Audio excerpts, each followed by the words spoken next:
Bangalore, India, and this is a true story that happened to me when I was 13 years old. One night, around 8 o'clock, I was lying face down on my bed, my eyes closed, music playing softly in my ears. Suddenly, I felt a sharp tug on my toes. I turned and looked toward the corner of the bed, and that's when I saw it. A pale hand, just barely visible, quickly slipped back under the bed. At first, I thought it had to be my dad. He loved to play pranks on me and scare me sometimes. I got up, knocked on the mattress with both hands, and said, "Dad, I know you're under there. Don't scare me." In response, I heard a knock coming from under the bed. Still laughing a little, I knocked again, louder this time. "Dad, come out! Come out now!"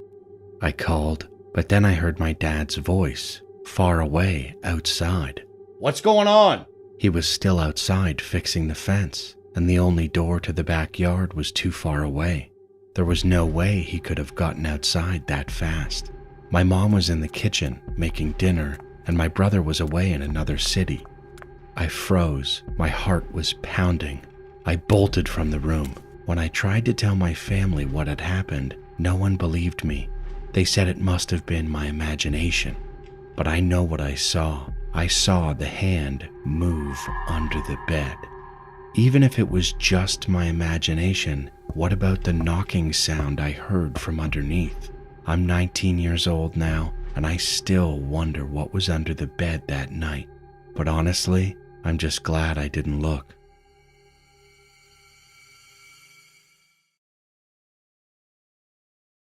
This happened back when I was in my first year of college. I had moved to Wright Pierce City for my studies and was living in a hostel at the time. One night, a few of my friends and I decided to go out. Luckily, I had brought my scooter from home when I moved, which made traveling around easier. Of course, sneaking out of the hostel at night wasn't easy, but I had built a good relationship with the warden, and that night he helped us. There were 4 of us to start: me, Halor, Jai, and Aditya. 2 of our female friends, Neha and Sumya, were going to meet us later. It took them a little while, but eventually they arrived at the spot we told them to. Now we had 2 scooters and 6 people, so we split up. Jai offered to drive Neha and Sumya, while I drove my scooter with Halor and Aditya. As we were getting ready to go, I asked Neha where we were headed. She just smiled and said, "Just follow us." It was winter, and the chill in the air made it harder to ride comfortably at midnight, but we managed.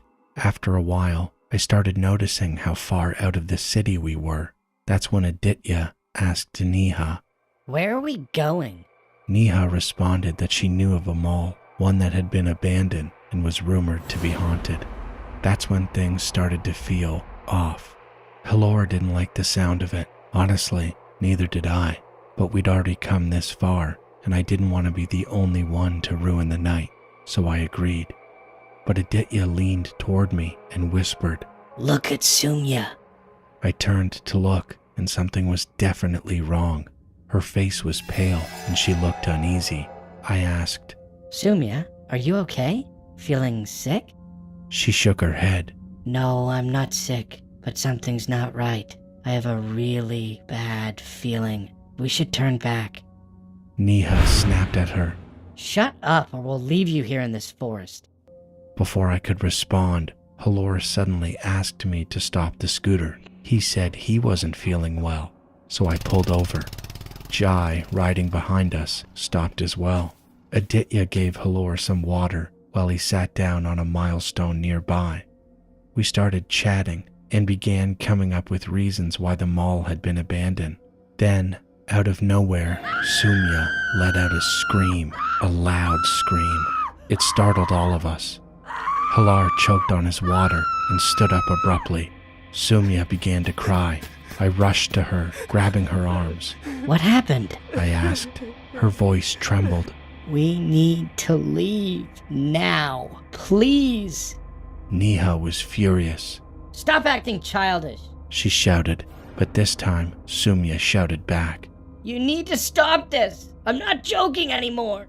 That was all I needed to hear. I told Sumya to get on the scooter. We all climbed back on and headed toward town.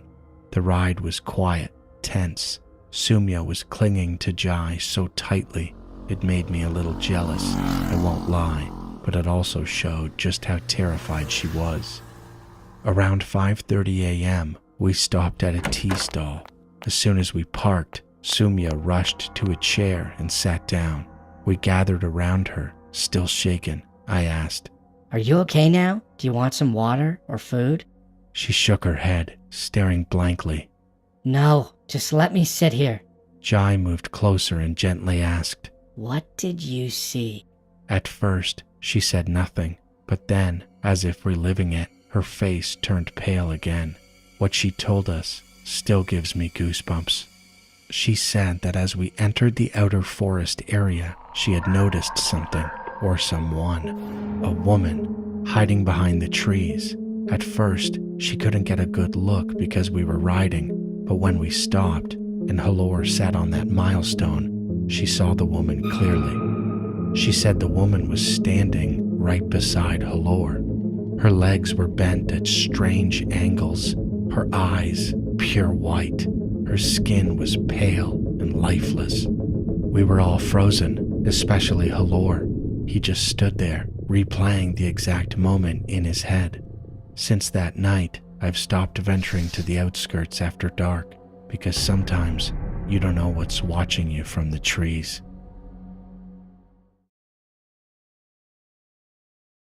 Hi, my name is Malaysia. I'm here to tell you a true story that happened to me when I was about 7 or 8-ish years old. Back then, in 2011, a tornado had hit our house. The damage was bad enough that I was sent to stay with my grandma for a few weeks until everything went back to normal. One day, my grandma had had almost all of her grandchildren over to stay the night. Let's call them Marcus, Leah, Amia, Rico, and Nina. We all slept on the floor on pallets. I woke up in the middle of the night. The time on the cable box was 3:20, 3:40, something like that. Everyone else was sleeping, and I watched the TV for a little bit when my attention drifted towards this dark hallway. I really wasn't sure why. After about 2 minutes, a figure appeared. It looked just like my grandpa, with a huge stomach, sort of a long head, but there was something off. The figure was much lighter than him. My grandpa was really dark-skinned. He seemed to walk in a strange way, more of like a limp. And something else strange was that he was walking towards my uncle's room, right across from the room he and my grandma shared. He never went in there. Being the curious little child that I was, I called out to him like, "Papa?" The figure stopped as soon as it heard my voice, slowly turned my way. Once I got a good look at his face, my heart dropped. It wasn't him. It was something else. The figure charged my way. Terrified, I hid under the covers, forcing myself to try to go to sleep.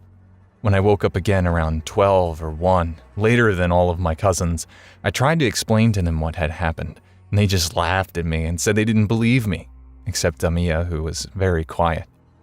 When all of my cousins got up to make themselves something to eat, I looked over at Amia.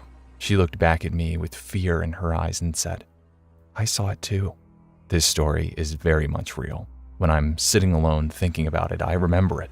I can't believe I remember it to this day. I'm 20 now, and I still refuse to sleep without a blanket over my head and my bedroom door closed.